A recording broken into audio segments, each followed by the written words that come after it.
Aujourd'hui, nouveau dossier. Je vais vous parler de Captain Tsubasa, plus connu en France sous le nom d'Olive et Tom. Tout le monde connaît Olive et Tom. Peut-être que vous aussi, vous regardiez ça le matin quand vous étiez enfant, et peut-être que vous aussi, vous avez tenté de reproduire les techniques qu'on pouvait voir dans l'anime. Eh bien, ce manga n'a pas influencé que vous. Olive et Tom a eu un réel impact sur l'ensemble du monde du football, et c'est ce qu'on va voir à travers cette vidéo, en faisant d'abord un focus sur le Japon, puis sur le reste du monde.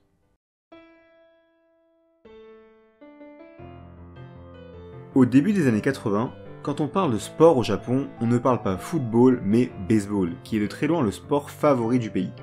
Sport qu'on retrouve d'ailleurs dans les mangas de l'époque, avec comme exemple Samurai Giants ou encore Touch et ses 100 millions de volumes vendus. C'est dans ce contexte que Yoichi Takahashi décide d'écrire son manga sur le football. Il est lui-même passionné de football et c'est un grand fan du FC Barcelone. Il s'est d'ailleurs inspiré de vrais joueurs pour créer ses personnages. Je cite: pour Tsubasa et son jeu, j'ai beaucoup été inspiré par Maradona, Platini et Zico. Afin de partager sa passion et convaincre le public japonais, l'auteur va décider de rajouter des éléments spectaculaires à son histoire. C'est la raison qui explique les techniques fantasques, les frappes surpuissantes et les scénarios de match pleins de rebondissements. Finalité, Olive et Tom fait un carton au Japon. Non seulement le sport gagne en popularité dans le pays, au point où la première ligue professionnelle voit le jour en 1992, mais il incite surtout les Japonais à se mettre à jouer au football. De grands noms du football japonais, comme Hidetoshi Nakata et Shunsuke Nakamura, ont eux-mêmes déclaré qu'ils n'auraient jamais joué au football sans Olive et Tom. D'ailleurs, depuis 1998, soit 15 ans après la première diffusion de l'anime, le Japon s'est systématiquement qualifié à toutes les coupes du monde, résultant de l'intérêt développé pour ce sport et sa pratique chez un grand nombre d'enfants japonais.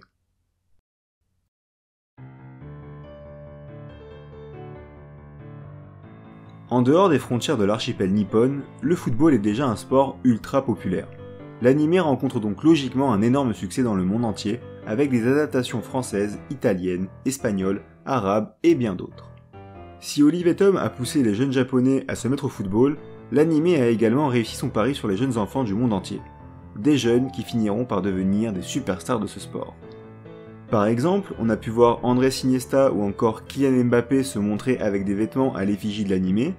Il y a aussi Agüero et ses fameux protège tibia avec le visage d'Olivier Hatton, et cette influence est étendue jusqu'au plus grand avec Zidane lui-même qui a reconnu être un fan de la série. Olive et Tom reste et restera une référence du manga de sport qui aura inspiré plusieurs générations à s'adonner à la pratique du football à travers le monde. Le remake de 2018 va permettre d'inspirer une toute nouvelle génération et qui sait, faire éclore un futur Ballon d'Or.